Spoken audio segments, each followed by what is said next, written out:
Bom dia, meus amigos, bom dia, irmãos, bom dia, irmãs.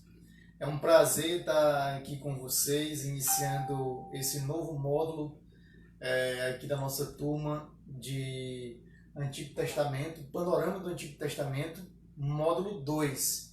Eu queria aqui parabenizar você que está aí se esforçando para fazer as atividades, se esforçando para assistir às aulas, e essa é a nossa primeira aula.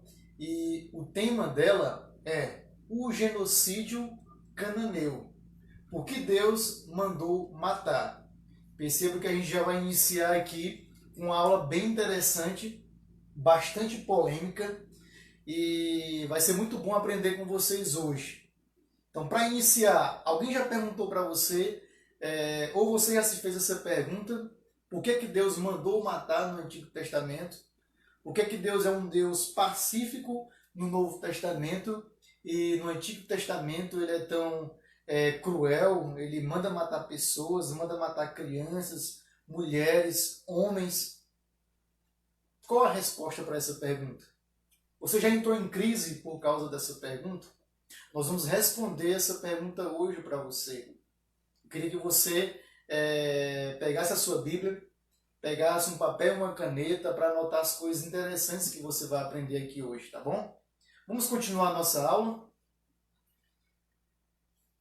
Olha só, a gente tem aqui algumas razões para explicar por que Deus mandou exterminar aquela nação, ou aquelas nações ali que povoavam a região de Canaã. Então, por que Deus mandou matar? Olha só, o que ele diz em Deuteronômio 7, 1 e 2. São 7 nações, maiores e mais fortes do que vocês. Então vamos aprender aqui uma coisa. Quando a gente fala sobre a região de Canaã, vem à nossa mente que Canaã é um país, uma grande nação. Mas isso não é verdade. A região de Canaã não é um país, ela é um conjunto de países, de vários países com povos diferentes. Perceba aqui que Deus fala que são 7 nações. Na região de Canaã, 7 nações. Ok? Cada nação, ela tinha a sua própria federação, ela era independente e tinha o seu próprio rei. Olha só, Canaã tinha 7 federações independentes uma da outra, cada uma com o seu rei. Então o que é que Deus fala? Quando o Senhor, o seu Deus, as tiver dado a vocês e vocês as tiverem derrotado, então vocês a destruirão totalmente. Vocês vão chegar lá e destruir todo mundo. Homem, mulheres, crianças, velhos, jovens, todo mundo vai ter que ser destruído. Não façam com elas trato algum e não tenham piedade delas. Não tenham compaixão. Mate todo mundo. Esse foi o conselho de Deus. Nós vamos ver no livro de Juízes, que a gente já aprendeu, aliás, que Israel falhou nesse mandamento de Deus. Eles não destruíram os 7 povos, as 7 nações por total. Aliás, eles fizeram amizade com alguns, eles se casaram com alguma dessas pessoas. Eles tiveram, na verdade, piedade delas. Eles não obedeceram por inteiro o mandamento de Deus. Claro, muita gente ali foi derrotada, destruída, assassinada. Mas não todas. Ok? Então qual é a primeira argumentação para explicar por que Deus mandou matar o povo de Canaã? A primeira argumentação é essa. Os níveis crescentes de culpa acumulado por Canaã. Olha só o que diz Deuteronômio 9,5. Não é por causa da tua justiça, nem da retidão do teu pecado que entras na terra delas para possuí-la. Então Deus chega para Israel e diz, não é por causa de vocês e nem da justiça de vocês que vocês vão entrar em Canaã. Não é porque vocês são bonzinhos. Não é porque vocês são perfeitos. Mas é pela culpa dessas nações, pela maldade e iniquidade dessas nações, que o Senhor teu Deus as expulsa da tua frente, para confirmar a palavra que o Senhor teu Deus jurou a teus pais, Abraão, Isaque e Jacó. Deus estava cumprindo uma promessa que ele fez a Abraão, Isaac e Jacó. E além de cumprir essa promessa, Deus estava trazendo juízo por causa da iniquidade e maldade dessas nações. E usando a nação de Israel para dominar aquela área e trazer o julgamento de Deus sobre a vida daquelas pessoas. Olha só que culpas eram essas que estavam sendo acumuladas na taça da iniquidade aí de Canaã. Primeira era uma nação cruel com um forte exército bélico. Então era uma nação que também não tinha piedade de nenhuma outra nação. Eles eram cruéis, eles tinham um forte exército bélico, ou seja, era uma nação de guerra. Eles eram politeístas, eles não adoravam o Deus verdadeiro, o único Deus para ser adorado, o Deus de Israel. Eles adoravam vários outros deuses e eles eram praticantes constantes de imoralidade sexual, certo? Também queria exterminar o povo de Israel. Se Israel não exterminasse esse povo, eles consequentemente corriam o perigo de ser exterminado pelos próprios cananeus. Então olha só os níveis de culpa aqui acumulados por Canaã, pelos cananeus. Vamos ver aqui. Olha só aqui os deuses que eles adoravam. Eles adoravam um deus chamado El e uma deusa chamada Aserá. Vamos aprender um pouquinho aqui da história para a gente entender aqui sobre as práticas imorais de Canaã. Quem era El? El era um deus poderoso, o pai de todos os deuses. Ele é considerado o pai da humanidade pelos cananeus. Ele vestia um chapéu com 2 chifres. Dava a ideia aqui de um touro com muita força e de muita fertilidade. E ele se casa com essa deusa chamada Aserá, que era a deusa da fertilidade e a deusa da sexualidade. Certo? Era um casal aí que gerou 70 filhos.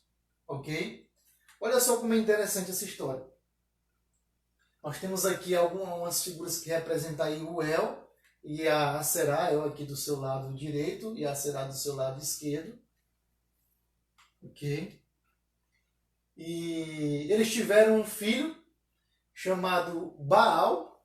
Depois a gente vai ver que até os próprios israelitas começam a adorar o deus Baal lá na região de Canaã, na Terra Prometida. Ele é chamado também de Senhor e também de Deus da fertilidade. Perceba aí como os deuses de Canaã são associados ao sexo, à sexualidade. Ok? Ele casou-se, olha só como é que começa a imoralidade aqui. Ele casou-se com sua própria irmã, chamada Anate, tendo relações com os próprios familiares, sua própria irmã. Ele teve relações sexuais com a sua mãe, Aserá, e posteriormente com a sua própria filha. Então esse deus Baal, adorado pelo povo cananeu, eles acreditavam que esse deus casou-se com sua irmã, teve relações sexuais com a sua mãe e posteriormente com a sua própria filha. Perceba aí a imoralidade sexual na vida dos deuses que eles adoravam. Olha só, incesto e imoralidade eram comportamentos comuns dos deuses de Canaã. O culto a Baal envolvia sacrifícios humanos e geralmente de crianças. Então, olha só, eles adoravam um Deus onde o incesto e a imoralidade era comum e também onde os sacrifícios de humanos em sua adoração eram também bastante comuns. E esses sacrifícios geralmente eram de crianças. Eles acreditavam que era um ser puro oferecido a esse Deus, certo? Temos aqui duas imagens aí do deus Baal, adorado aí pelo povo cananeu, consequentemente também adorado pelo povo de Israel. Olha só o outro deus que eles também adoravam, Moloque.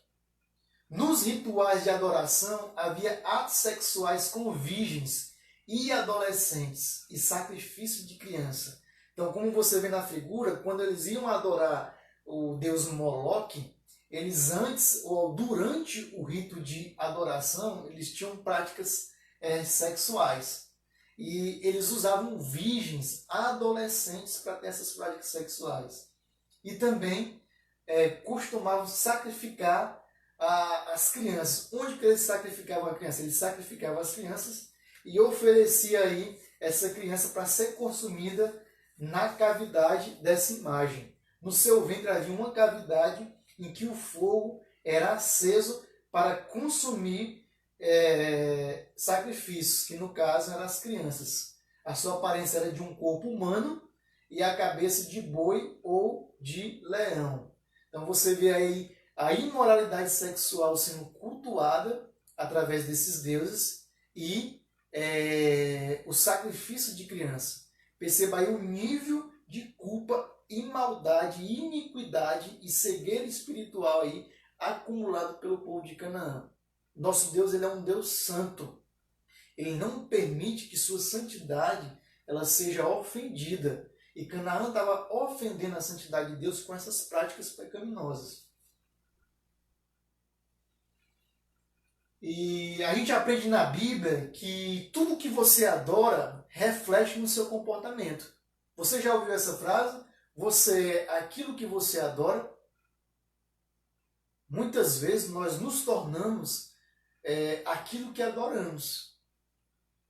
Olha só o que diz aí Jeremias 2,5. Eles seguiram os ídolos sem valor, tornando eles próprios sem valor. É assim que a pessoa se torna. Ela se torna aquilo que ela adora. Tornem-se como eles. Como quem? Tornem-se vocês que adoram esses ídolos como seus próprios ídolos. Aqueles que o adoram e todos que neles confiam. Então a pessoa se torna aquilo que ela adora. Você lembra lá do Salmo 115:8? Tem boca, mas não fala. Tem ouvido, mas não ouve. Tem olhos, mas não veem. Não consegue enxergar. É assim que a pessoa se torna. Quando ela adora uma imagem, um ídolo, ela tem olhos, mas ela não enxerga. Ela não enxerga no mundo espiritual. Ela não consegue enxergar as verdades de Deus para a vida dela. Ela tem ouvidos, mas não ouve. Ela não consegue ouvir a boa nova do Evangelho. Ela está cega, oprimida por esses espíritos imundos, provenientes dessa idolatria.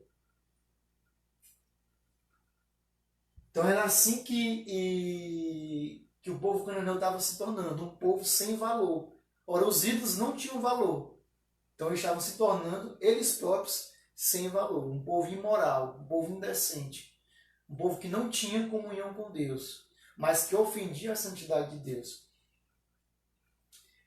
O julgamento de Deus. Deus aguardava que o cálice da iniquidade dos cananeus e os amorreus enchesse até a borda e transbordasse. No momento certo, viria o julgamento desse povo.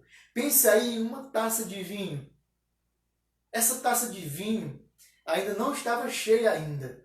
Ou seja, o acúmulo da maldade dos cananeus ainda não estava cheio. Ainda não tinha transbordado. Mas ele transbordaria no momento certo. E nesse momento certo, viria o julgamento de Deus. Olha só o que ele diz para Abraão. Na quarta geração, Abraão, os seus descendentes voltarão para cá, para Canaã. Ele está conversando com Abraão lá na região de Canaã. Certo? Aí ele diz, olha só, na quarta geração, mais ou menos daqui a 400 anos, dessa conversa que eu estou tendo contigo aqui, a sua geração voltará para cá, para essa terra. Porque a maldade dos amorreus, que era um dos povos que viviam em Canaã, ainda não atingiu a medida completa. A taça, o cálice, o vinho da iniquidade, ainda não tinha preenchido a taça. Ainda não tinha transbordado as bordas. No momento certo, esse vinho transbordaria. E o julgamento de Deus viria. O outro argumento, a gente já estudou o primeiro argumento, que é os níveis de culpa sendo acumulados por Canaã, da maldade deles. E agora a gente vai estudar o segundo argumento. Qual é o segundo argumento? Os cananeus, eles negaram a Deus. Deus se apresentou àquele povo. Deus deu uma oportunidade para que aquele povo se convertesse, usando a vida de Abraão como testemunho. Quando Abraão chega ali, ele começa, aliás, a erguer altares de adoração ao Deus vivo e verdadeiro. Então, quando ele ergue esse altar de adoração, ali já é uma proclamação que o Deus verdadeiro existe. Já é uma proclamação da adoração verdadeira em Canaã. Só que eles não quiseram saber dessa adoração. Olha só algumas passagens que mostram Abraão adorando a Deus ali na região de Canaã. Abraão construiu ali na cidade de Siquém um altar dedicado ao Senhor. Construiu ali em Betel um altar dedicado ao Senhor. Perceba aí que à medida que vai passando aí as passagens de Gênesis 12, ele vai construindo um altar em cada cidade. Onde em Hebrom construiu um altar dedicado ao Senhor. Ergueu logo mais à frente em Gênesis 22, ergueu os olhos e viu um carneiro preso. Foi pegá-lo e o sacrifício em lugar do seu filho, no momento do sacrifício lá de Isaac. Deu aquele lugar que é o Monte Moriá, o nome de O Senhor Proverá. Então ele subiu ao Monte Moriá, que é onde Salomão construiu o seu templo ali. E hoje, nos dias de hoje, há uma mesquita naquele lugar em cima ali do templo ali de Salomão, certo? Esse monte é chamado Monte Moriá. E Abraão construiu ali um altar para adorar o Senhor e deu o nome de O Senhor Proverá. Então, Abraão passou por Canaã e deixou o seu testemunho de quem era Deus por meio dos seus altares. Então, Abraão apresenta Deus por meio dos seus altares àqueles povos. Apesar de possuir uma evidência da existência e de culto do Deus verdadeiro em suas terras, eles não vemos interesse do povo cananeu pelo Deus de Abraão. Não há interesse aqui. Eles não querem adorar o Deus de Abraão. A chance foi dada, eles rejeitaram. Esse é o segundo argumento para a destruição do povo cananeu. 3. Olha só o terceiro argumento. Foi uma eliminação cirúrgica. Olha só, assim como acontece em um câncer, há um crescimento e multiplicação de células malignas que podem se espalhar pelo corpo, assim a maldade de Canaã havia crescido e se multiplicado, podendo se espalhar por toda a terra. Então Deus faz uma cirurgia, certo? Retirando Canaã do mapa para que ela não contaminasse, para que a sua maldade não se multiplicasse e contaminasse o seu povo, Israel, e os outros povos. É como a retirada de uma célula cancerígena do corpo, para que essa célula não se multiplique e assim se espalhe por todo o corpo. Deus fez ali uma cirurgia para tirar o povo de Canaã do mapa, da existência da terra. De modo cirúrgico, Deus extraiu os cananeus daquela terra, para evitar que sua iniquidade, a sua maldade, contaminasse seu povo e as regiões vizinhas. Então Deus faz isso aqui de uma maneira cirúrgica. Esse é o terceiro argumento. Quarto argumento, Deus tem o direito legal e moral de tirar a vida. Deus pode tirar a vida de quem Ele quiser. Ele tirou a vida de muitas pessoas na época do dilúvio, trazendo julgamento sobre aqueles povos. Aqui é mais um dos seus julgamentos. Ele tem direito para dar a vida e tem direito para tirar como quiser. Olha só o que Jó diz. Jó 1, 21. Quando a sua família é destruída pelo vendaval que invadiu aquela casa na hora da festa. Seus filhos foram mortos ali. O Senhor deu, o Senhor o levou. Louvado seja o nome do Senhor. Ele está dizendo, o Senhor me deu, agora o Senhor tirou. Deus seja louvado. Certo? É um erro pensar que tudo que é proibido ao ser humano é proibido a Deus. É um erro pensar que se é proibido a minha pessoa matar alguém, isso é proibido também para Deus? Não é proibido. Ele criou o ser humano. Ele pode dar a vida ao ser humano e ele pode retirar como ele quiser, da maneira que ele quiser. Tudo que Deus faz é justo. Isso aqui é uma frase de John Piper. Tudo que Deus faz é justo. Tudo que Deus faz é certo e bom. Não tem como a gente argumentar. Tudo que ele faz é bom.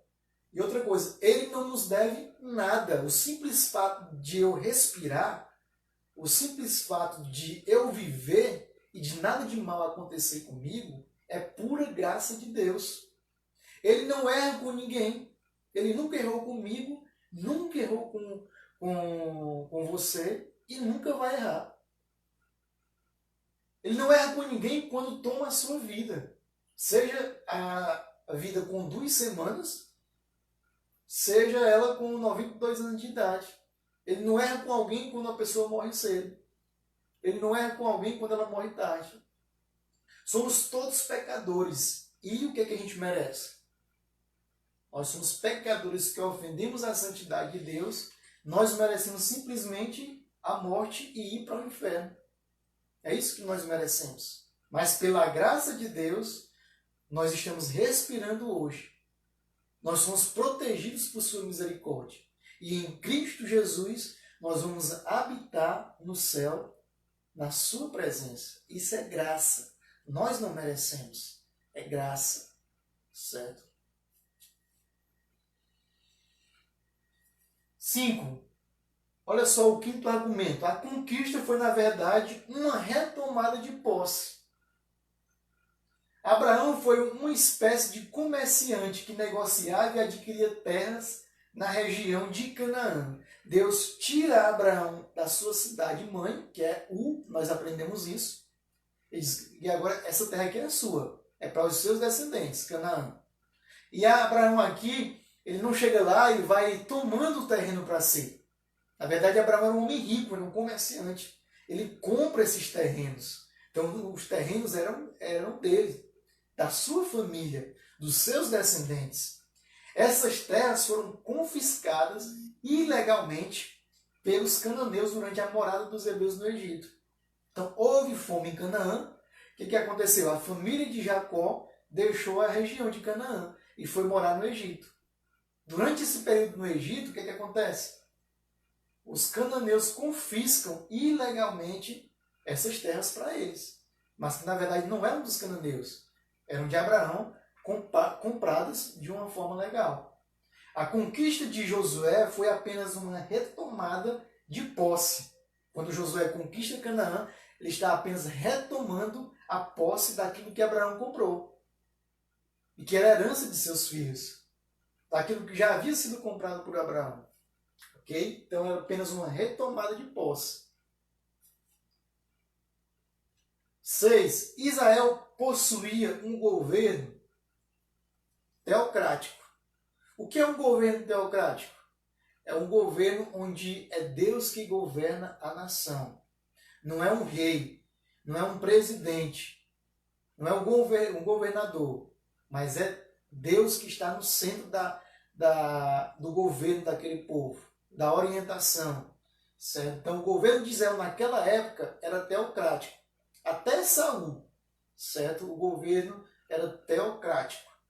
Deus aqui, ele é o rei de Israel, ele é juiz e legislador imediato de Israel. Ele se apresenta como um governador político e um governador ético. E ele usa o seu povo como seu instrumento para executar o seu julgamento no mundo daquele tempo. Então esse juiz, esse legislador político e ético, ele usa o seu povo para executar o seu julgamento, certo? No mundo daquela época. Ok? Alguns questionamentos interessantes. Vamos aqui responder algumas perguntas que podem surgir ou que você já tem aí na sua mente e não pode fazer agora, mas vamos responder essas perguntas, ou que alguém pode fazer para você essa pergunta, talvez você não saiba responder, você vai aprender hoje. Se você tiver algum argumento, alguma pergunta, você coloca aí nos comentários do vídeo, coloca no grupo do WhatsApp, que eu vou responder para você. Talvez a sua pergunta pode ser a dúvida de uma outra pessoa. A sua pergunta pode ser interessante, ok? Então, quais são os questionamentos? O primeiro questionamento que você pode me perguntar é esse. Por que Deus mandou matar, se lá no 6º mandamento, ele nos aconselha a não matar? Ora, Deus diz, não matarás. Por que ele manda o povo de Israel matar? A gente precisa entender o significado da palavra não matarás, certo? A origem dele. Nós entendemos que o Antigo Testamento ele é escrito no hebraico e no aramaico. E cada palavra aí tem o seu significado. Olha só, assim como no português, no hebraico há duas palavras que representam tirar uma vida. Vamos aprender? Nós temos aqui a palavra matar, que escrita dessa forma aqui significa harag. E nós temos aqui a palavra assassinar, que escrita dessa forma nós lemos hatsak. Então nós temos duas palavras que representam o sentido de tirar a vida de alguém ou de algo, ou de um animal. Quais são? Harag e hatsak. Harag significa matar. Hatsak significa assassinar. Mas qual é a diferença entre matar e assassinar? Existe uma diferença, certo? Nós vamos aprender aqui. Nós vamos aprender que no 6º mandamento, ali não está escrito harag, ou seja, não matarás, mas está escrito hatsak, que significa não assassinarás. Então a forma mais correta da tradução ali é não assassinarás. Ali que deveria ter sido colocado naquela tradução, ok? Olha só, matar, harag, o que é que significa? Significa tirar qualquer vida. A vida de um ser humano, a vida de um animal. Tirar a vida de um ser humano com liberdade ou por acidente. Certo? Aconteceu um acidente e você acabou matando sem planejar aquela morte. Ou você foi liberado por Deus, deliberado, para matar aquele indivíduo. Então, o harag significa isso. É tirar a vida de um ser humano legalmente e de uma forma moral, permitida por Deus. Então, quando Deus manda matar, ele está usando o verbo harag e não o verbo hatsak, certo? E o verbo hatsak, que é assassinar, é tirar a vida de um ser humano de forma ilegal ou imoral, de uma forma onde Deus não permitiu você tirar. É o assassinato violento de um inimigo pessoal. É quando você mata alguém para satisfazer a sua ira, o seu desejo de vingança, porque o seu ego foi ofendido. Você então, para suprir essa necessidade de se vingar por causa da ofensa ao seu ego, você então assassina alguém, que foi o caso aqui de Caim e de Abel, onde Caim, ele na verdade, ele assassinou Abel. Na verdade, ele não matou Abel, ele assassinou. É diferente. Não assassinará seria uma tradução mais viável. Então, essa pergunta aí foi respondida, ok? Este verbo nunca é usado para indicar um assassinato em defesa própria, uma morte acidental, a execução de assassinos, ou em situações de guerra. Hatsak nunca é usado para isso, certo? O verbo hassar é usado para suicídio, mas não é aplicado ao homicídio não premeditado, certo? Ou acidental. Okay? Nunca é usado para homicídio não premeditado ou acidental, mas ele é usado também para suicídio. É como se você estivesse assassinando a si próprio. Ok? Uma outra pergunta que pode chegar à sua mente, ao seu coração, ou alguém fazer para você. A igreja atual, ela tem o direito de tirar a vida para exterminar uma cultura maligna, uma cultura que traz o mal, uma cultura que tem costumes que assustam. E aí, nós como igreja temos direito, autoridade para chegar em um determinado lugar e exterminar aqueles povos para acabar ali com aquela cultura maligna? E aí, qual seria a sua resposta? Essa é uma pergunta interessante. Vamos responder ela? Olha só, não é o papel da igreja exercer justiça com as próprias mãos. Deus usou Israel, que era o seu povo, para exercer essa justiça com suas próprias mãos. Mas não é nosso papel, o novo Israel de Deus, exercer essa justiça hoje, com as nossas próprias mãos. Isso é papel de quem? Do Estado. É papel do Estado, não nosso, não da igreja. Olha só o que diz 1 Pedro, capítulo 2, versículo 13 e 14. Sujeitem-se a toda autoridade constituída entre os homens, seja ao rei como autoridade suprema, seja aos governantes, como por ele, por Deus, enviados para quê? Para punir os que praticam o mal. Deus agora não usa a igreja para punir os que praticam o mal. Deus usa o Estado. Ele dá autoridade às lideranças políticas para punir quem pratica o mal. Ok? Então isso é papel do Estado, não é nosso papel hoje. No Antigo Testamento, Deus usou Israel para se revelar às nações. Uma revelação progressiva. O que é uma revelação progressiva? É a revelação de Deus por etapas. E à medida que uma etapa de revelação vai sendo concluída, uma outra etapa vai surgindo de uma forma mais nítida, mais abrangente de Deus. E ela tem o seu pico de revelação na pessoa de Jesus. Quando Jesus vem, se manifesta, ali acontece o pico de revelação de Deus. Então Deus usa Israel para se revelar como um Deus justo, santo e que julga as nações. Certo? Então isso foi um momento específico na história da revelação de Deus, que não acontece mais. Esse momento de punição do povo cananeu através de Israel.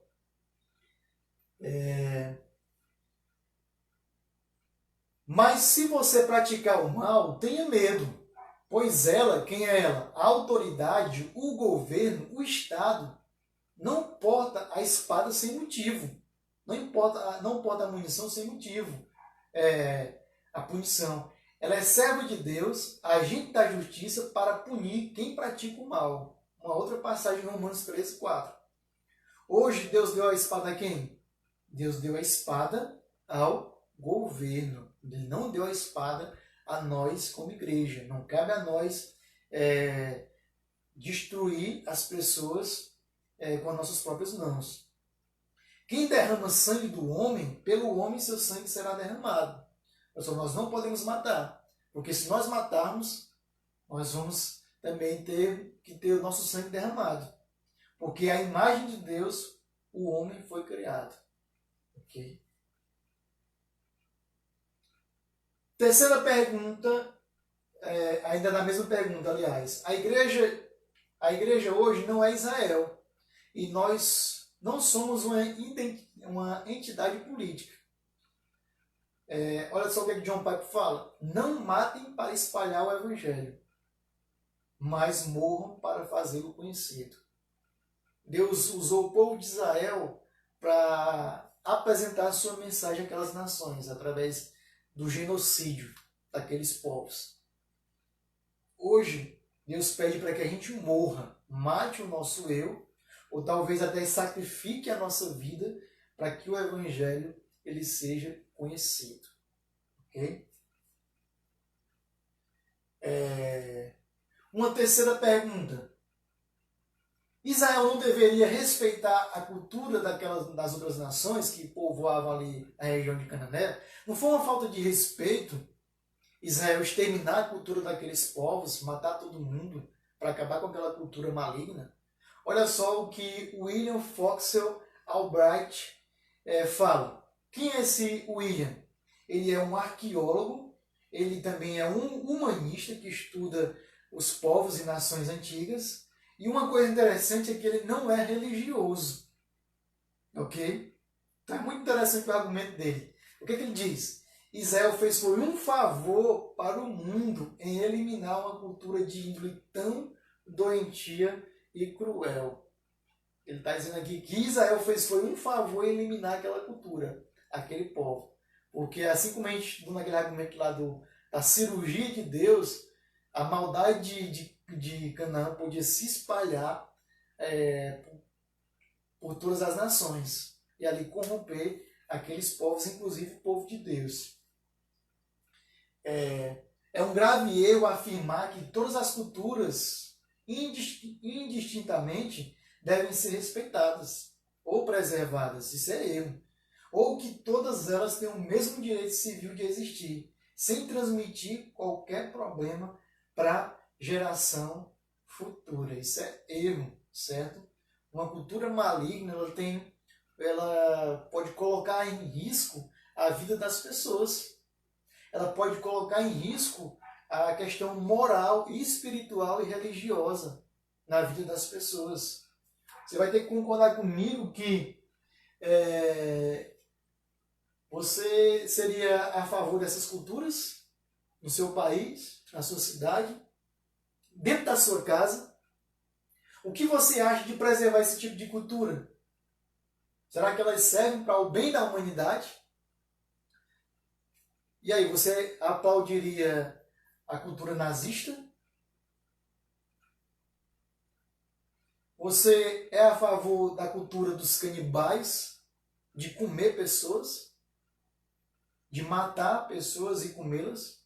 Você é a favor da poligamia? E aí, já pensou a poligamia em nossas igrejas? Já pensou aí a poligamia na nossa religião cristã? Como seria loucura? Então, olha só essa frase aqui de C.S. Lewis. Olha só essa afirmação. Todas as culturas são moralmente equivalentes e todas devem ser respeitadas, porque a moralidade delas se equiparam, elas se equivalem, elas não são diferentes. Mentira! Olha só o que C.S. Lewis fala. Se um conjunto de ideias morais não fosse melhor do que o outro, não haveria sentido de preferir a moral civilizada à moral bárbara, ou a moral cristã à moral nazista. É ponto pacífico que a moral de alguns povos é melhor do que a de outros. É ponto pacífico dizer que a cultura de alguns povos ela é melhor do que a cultura de outros.